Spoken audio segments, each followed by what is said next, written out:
Hello बच्चों, आपका पुनः स्वागत है मेरे चैनल में।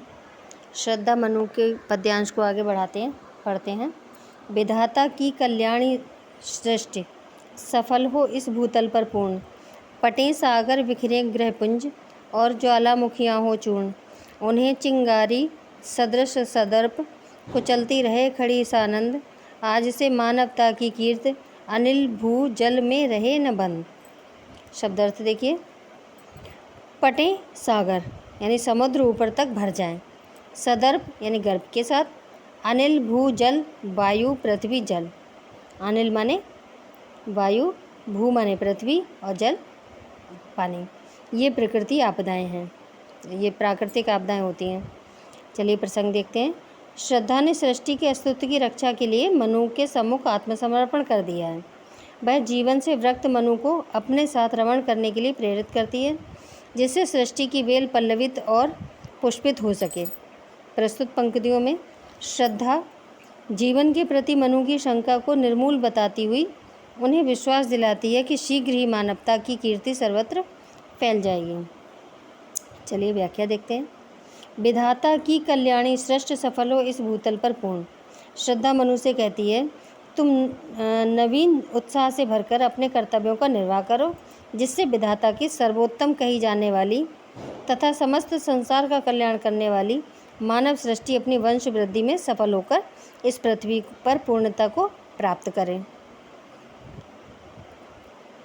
सफलो भूतल पर परिपूर्ण है ना, पूर्णता से प्राप्त करें। तुम्हारे सार्थक प्रयासों से और कठोर श्रम से ये उफनते हुए समुद्र कैसे हो जाएं, पट जाएं। यानी पटें सागर बिखरे ग्रहपुंज, और ज्वालामुखियाँ हो चूर्ण। यानी कि जो समुद्र हैं वो पट जाएं आपके परिश्रम से। ये नक्षत्र जो तुम्हारे चारों ओर बिखर कर अपना विभव लुटा रहे हैं, महाविनाश बरपाने वाले ये ज्वालामुखी कैसे हो जाएं, चूर्ण चूर्ण होकर सदैव के लिए शांत हो जाएंगे, है ना। उन्हें चिंगारी सदृश सदर्प, कुचलती रहे खड़ी सानंद।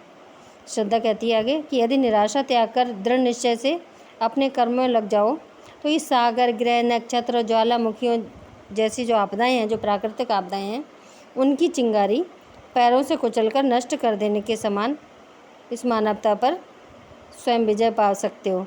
आज से मानवता की कीर्ति अनिल भू जल में रहे न बंद। यानी कि इनको अपने पैरों से कुचलकर नष्ट कर देने के समान मानवता पर विजय प्राप्त करके स्वयं पर गर्व करती हुई, आनंद मनाती हुई दृष्टिगत होगी। और आज के बाद वायु, पृथ्वी और जल जैसे प्राकृतिक तत्व मानवता की फैलती कीर्ति को रोक नहीं पाएंगे।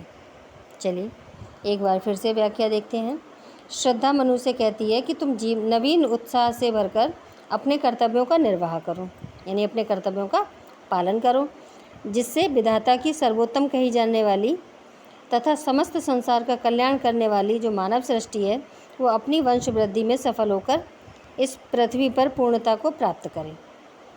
ना कि जो मानव की सृष्टि है उसमें वंश की वृद्धि हो और पृथ्वी कैसी हो जाए, पूर्णता को प्राप्त हो जाए। तुम्हारे सार्थक प्रयासों और कठोर श्रम से ये उफनते हुए समुद्र पट जाएं।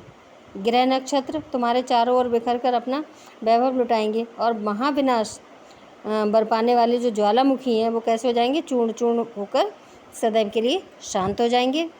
कहने का तात्पर्य यह है कि तुम एक दिन अपने कठोर श्रम और अनवरत प्रयास से इन प्राकृतिक आपदाओं पर अवश्य ही विजय प्राप्त कर लोगे।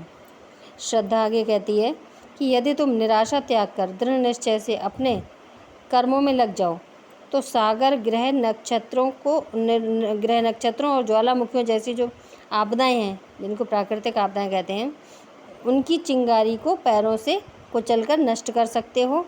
और उनको नष्ट करने से क्या होगा, जो मानवता इन पर विजय प्राप्त करके स्वयं पर गर्व करती हुई आनंद मनाती दिखाई दे रही होगी। आज के बाद वायु, पृथ्वी और जल जैसे जो प्राकृतिक तत्व हैं वो मानवता की फैलती हुई कीर्ति को नहीं रोक पाएंगे। चलिए बच्चों काव्य सौंदर्य देखते हैं। मानवीय शक्तियों की अनंत सीमाओं का दिग्दर्शन कराकर मनु को जीवन कर्तव्यों में लगने के लिए प्रेरित किया गया है। भाषा शुद्ध, साहित्यिक खड़ी बोली, शैली प्रबंधात्मक, अलंकार उपमा एवं अनुप्रास, रस शांत, छंद 16 मात्राओं का श्रृंगार छंद, गुण प्रसाद, शब्द शक्ति, अविद्या एवं व्यंजना। आशा है बच्चों आपको ये पद्यांश अच्छा लगा होगा, समझ में आया होगा। हमारे चैनल को सब्सक्राइब कीजिए, लाइक कीजिए एंड शेयर कीजिए। बहुत बहुत धन्यवाद।